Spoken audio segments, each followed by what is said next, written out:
ನಮಸ್ಕಾರ, ಆದಾಬ್, ಜೈ ಭೀಮ್.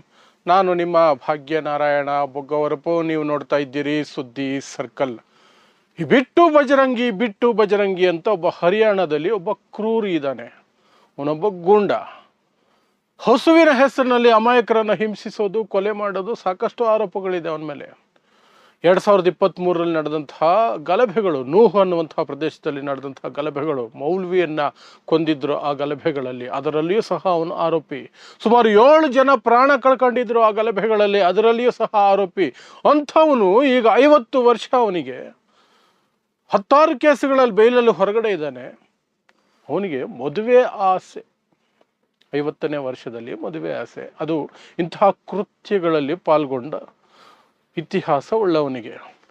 ಸೊ ಏನು ಮಾಡಿದ್ದಾನೆ, ಏನೋ ಮಾಡಕ್ಕೆ ಹೋಗಿದ್ದಾನೆ. ಒಟ್ಟಿನಲ್ಲಿ ಅವನಿಗೆ 1.2 ಲಕ್ಷ ರೂಪಾಯಿ ಮುಂಡ ಮುಚ್ಚಿಸಿದ್ದಾರೆ.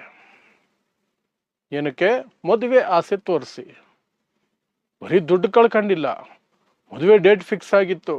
ಮದುವೆ ಹೆಣ್ಣು ಮನೆಗೆ ಹೋದ, ಹೆಣ್ಣು ಇಲ್ಲ, ಬ್ರೋಕರ್ಗಳು ಇಲ್ಲ.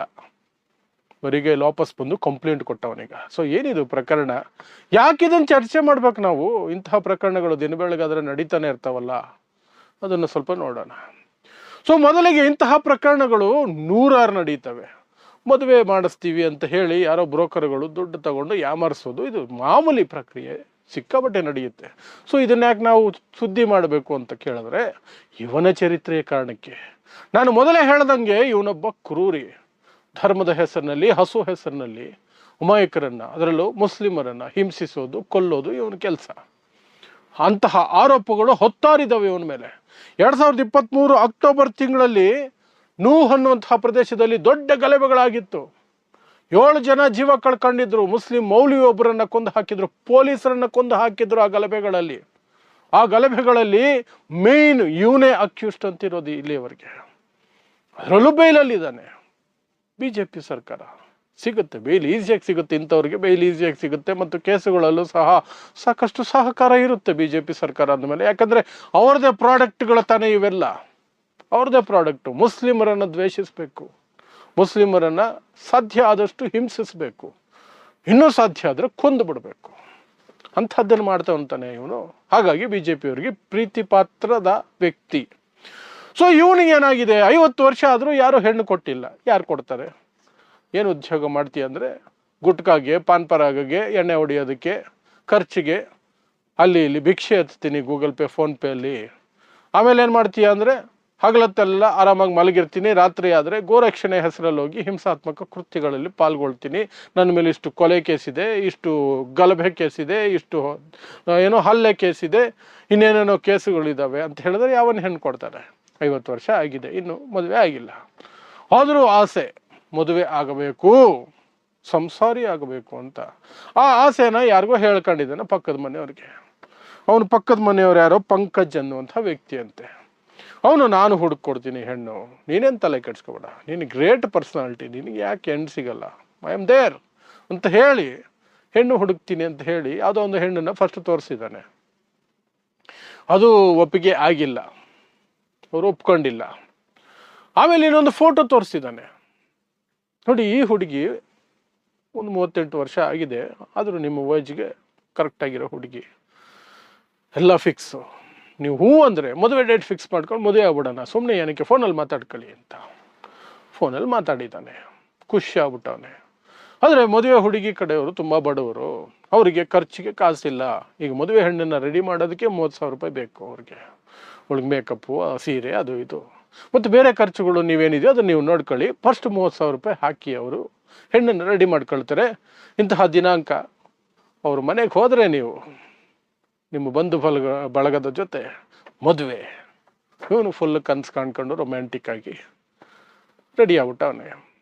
30,000 ಅಲ್ಲಿ ಕೊಟ್ಟವನೆ. ಇನ್ನು ಇವನು ಖರ್ಚು, ಎಲ್ಲರನ್ನು ಕರ್ಕೊಂಡು ಹೋಗೋದು, ಇವನು ಏನೇನು ಮಾಡಬೇಕು, ಏರ್ಪಾಟುಗಳು, ಎಲ್ಲ ಸೇರಿ 1.2 ಲಕ್ಷ ಆಗಿದೆ ಅಂತ ಅವನೇ ಹೇಳ್ಕೊಂಡಿರೋದು. ಅದು 30,000 ಹಿಂಗೆ ಕೊಟ್ಟಿದ್ದೀನಿ, ಇನ್ನು ಮಿಕ್ಕಿದ್ದು 90,000 ಹಿಂಗೆ ಖರ್ಚಾಗಿದೆ, ಒಟ್ಟಾರೆಯಾಗಿ 1,20,000 ರೂಪಾಯಿ ಖರ್ಚಾಗಿದೆ ನನಗೆ ಅಂತ. ಸೊ ಆ ದಿನಾಂಕಕ್ಕೆ ಸರಿಯಾಗಿ, ಮದುವೆ ದಿನಾಂಕಕ್ಕೆ ಸರಿಯಾಗಿ ಪೂರ್ತಿ ಬಾರಾತ್ ಅಂತ ಕರೀತಾರೆ ಹಿಂದಿಯಲ್ಲಿ, ಫುಲ್ ಪಟಾಲಂ ಕರ್ಕೊಂಡು ಹೋಗಿದ್ದಾನೆ. ಸ್ವಂತ ಬಂಧು ಸ್ನೇಹಿತರು ಎಲ್ಲರೂ, ಮದುವೆ ನನಗೆ ಬನ್ನಿ, ನನಗೆ ಮದುವೆ. ಅಲ್ಲಿ ಹೋಗಿ ನೋಡಿದ್ರೆ ಆ ಮನೆಗೆ ಬೀಗ, ಆ ಅಡ್ರೆಸ್ಸಲ್ಲಿ ಆ ಹುಡುಗಿ ನಂಬರ್ ಇತ್ತಲ್ಲ, ಹುಡುಗಿಗೆ ಫೋನ್ ಮಾಡಿದ್ದಾನೆ. ಆ ಹುಡುಗಿಗೆ ಫೋನ್ ಮಾಡಿದ್ರೆ ನನಗೇನು ಗೊತ್ತೇ ಇಲ್ಲ, ನನಗೇನು ಗೊತ್ತಿಲ್ಲ ಇದ್ರ ಬಗ್ಗೆ, ನನಗೆ ಮದುವೆ ಫಿಕ್ಸ್ ಆಗಿದೆ, ನನಗೆ ಗೊತ್ತಿಲ್ಲ, ನಾನೆಲ್ಲ ಬೇರೆ ಕಡೆ ಇದ್ದೀನಿ ಅಂದ್ಲು. ಆಮೇಲೆ ಈ ಬ್ರೋಕರ್ಗಳಿಗೆ ಫೋನ್ ಮಾಡಿದ್ರೆ ಇವನಿಗೆ ತೋರಿಸಿದ್ರಲ್ಲ ಪಂಕಜು, ಮತ್ತು ಪಂಕಜ್ ಜೊತೆಲಿ ಇನ್ನೊಂದು ರಾಗಿಣಿ ಅನ್ನುವಂಥ ಮಹಿಳೆ ಸಹ ಓಡಾಡಿರೋದು, ಹೆಣ್ಣು ತೋರಿಸ್ತೀವಿ ಹಾಗೆ ಹೀಗೆ ಅಂತ. ಇಬ್ಬರು ನಂಬರು ಸ್ವಿಚ್ ಆಫು, ಇಬ್ಬರು ನಂಬರ್ ಸ್ವಿಚ್ ಆಫು. ಇವನ್ ಪಾಪ ಇಡೀ ವಂಶನ ಕರ್ಕೊಂಡು ಹೋಗಿದ್ನಲ್ಲ, ವಂಶ ಮಾತ್ರ ಅಲ್ಲ, ಇವನ್ ಜೊತೆಲಿ ಪುಡಿ ರೌಡಿಗಳು ಹೋಗಿರ್ತಾರೆ ಮದುವೆ ಊಟಕ್ಕೆ. ಮದುವೆ ಅಲ್ಲ, ದೊಡ್ಡ ಇವನು ಲಾಡ್ಲಾ ಭಕ್ತಾಸ್ ಮದುವೆ. ಇವನಿಗೆ ಹೋಗಿರೋದು ಎಲ್ಲರ ಮುಂದೆ ಅವಮಾನನೂ ಆಯಿತು, ತಲೆನೂ ಕೆಟ್ಟೋಯ್ತು, ದುಡ್ಡು ಹೋಯ್ತು. ಸೀದಾ ಪೊಲೀಸ್ ಸ್ಟೇಷನ್ಗೆ ಹೋಗೋನೆ. ಪೊಲೀಸ್ ಸ್ಟೇಷನ್ಗೆ ಹೋಗಿ ಇವ್ರಿಗೆಲ್ಲ ಪೊಲೀಸರಲ್ಲಿ ಹೆದರ್ತಾರೆ ಆ್ಯಕ್ಚುಲಿ. ಯಾಕಂದ್ರೆ BJP ಸರ್ಕಾರ, BJP ನಾನು ಆರಂಭದಲ್ಲಿ ಹೇಳ್ದಂಗೆ ಇಂಥವ್ರಿಂದನೇ ಬದುಕಿರೋದು. ಹಾಗಾಗಿ ಇವ್ರಿಗೆ ಹವಾ ಮೇಂಟೈನ್ ನನಗೆ. ಸೊ ಅಲ್ಲೋಗಿ ಸೀರಿಯಸ್ ಆಗಿ ಪೊಲೀಸರ ಮುಂದೆ ಎಲ್ಲ ಎಗರಾಡಿದ್ದಾನೆ, ಹಿಂಗೆಲ್ಲ ಮೋಸ ಆಗ್ಬಿಟ್ಟಿದೆ ನನಗೆ. ಅವರು ಪಾಪ FIR ಹಾಕಿದ್ದಾರೆ, ವಿಧಿ ಇಲ್ಲ, FIR ಹಾಕಿ ಕ್ರಮ ಕೈಗೊಳ್ತೀವಿ ಅಂತ ಹೇಳಿದ್ದಾರೆ. ಇವನು ಮೀಡಿಯಾಗಳು ಮುಂದೆ ಬಂದ್ಬಿಟ್ಟು ಫುಲ್ಲು ತಲೆ ಕೆಟ್ಟವನಂತೆ, ಈ ರೀತಿ ಮೋಸ ಮಾಡಿಬಿಟ್ರು ನನಗೆ, ಆ ಕಡೆ ಹೆಣ್ಣು ಇಲ್ಲ, ಈ ಕಡೆ ಅವಮಾನ ಆಗೋಯ್ತು, ಈ ಕಡೆ ಖರ್ಚು ಆಯಿತು, ದುಡ್ಡು ಹೋಯ್ತು, ಹಿಂಗೆಲ್ಲ ಮೋಸ ಮಾಡ್ತಾರೆ ನೋಡಿ ಅಂತ ಇವನು ಮೋಸದ ಬಗ್ಗೆ ಮಾತಾಡ್ತಿರೋದು. ಅಮಾಯಕರನ್ನ ಹೊಸ ಹೆಸರಿನಲ್ಲಿ, ಧರ್ಮದ ಹೆಸರಿನಲ್ಲಿ ಥಳಿಸೋದು, ಕೊಲ್ಲೋದು, ರಾಬರಿ ಮಾಡೋದು, ದರೋಡೆ ಮಾಡೋದು, ಹಿಂಸೆ ಮಾಡೋದು. ಇಂಥವನು ಮೋಸ ಆಗೋಯ್ತು ಅಂತ ಕಂಪ್ಲೇಂಟ್ ಕೊಡ್ತಾನೆ. ಯೋಚನೆ ಮಾಡಿ, ಮೋಸ ಆಗೋಯ್ತು ಅಂತ. ಏನೋ ಒಟ್ಟಿನಲ್ಲಿ ಆ ಇವನ್ನ ಕಟ್ಕೊಳ್ಳೋಂತಹ ಒಂದು ಕರ್ಮ ಆ ಹೆಣ್ಣಿಗೆ ಬರಲಿಲ್ವಲ್ಲ, ಅದೊಂದು ಸಮಾಧಾನ. ಅದಕ್ಕೆ ಈ ಸುದ್ದಿ ನಿಮ್ಮ ಮುಂದೆ ತರ್ಬೋದು, ಅದೇ ಕಾರಣಕ್ಕೆ ತರಬಹುದು. ಸೊ ಇದಿಷ್ಟು ಉತ್ತರ ಪ್ರದೇಶದಿಂದ ಬರ್ತಿರುವಂತಹ ಸುದ್ದಿ. ಈಗೇನು ಪೊಲೀಸರೇನು ಹುಡ್ಕೋಕ್ಕಾಗತ್ತಾ? ಅವ್ರಿಗೆ 30,000 ರೂಪಾಯಿ ತಗೊಂಡ್ರು, ಇನ್ನೇನು ತಗೊಂಡಿದ್ರು, ಇವನೇನು ಕೊಟ್ಟಿದ್ನೋ ಅದನ್ನು ಹೇಳಲಾಗದಂಥದ್ದು ಏನು ಕೊಟ್ಟಿದ್ನೋ ಗೊತ್ತಿರಲ್ಲ. ಕೊಟ್ಟಿದ್ರು ಕೊಟ್ಟಿರ್ಬೋದು. ಅಥವಾ 30,000ಕ್ಕೆಲ್ಲ ಉತ್ತರ ಪ್ರದೇಶ ಬಿಹಾರದಲ್ಲಿ ಅದೇ ದೊಡ್ಡ ಅಮೌಂಟು, ಅದಕ್ಕೂ ಮೋಸ ಮಾಡ್ತಾರೆ. ಆಗಿರ್ಬೋದು, ಎಸ್ಕೇಪ್ ಆಗಿರ್ತಾರೆ ಎಲ್ಲ. ಮುಂದೇನಾಗುತ್ತಾ ಹಾಳಾಗೋಗ್ಲಿ ಅಷ್ಟೇ. ಸೊ ಇದಿಷ್ಟು ಈ ಬಿಟ್ಟು ಬಜರಂಗಿ, ಇವನ ಹೆಸರು ಬಿಟ್ಟು ಬಜರಂಗಿ ಅನ್ನುವವನ ಗೋಳಾಟ ಅಷ್ಟೇ.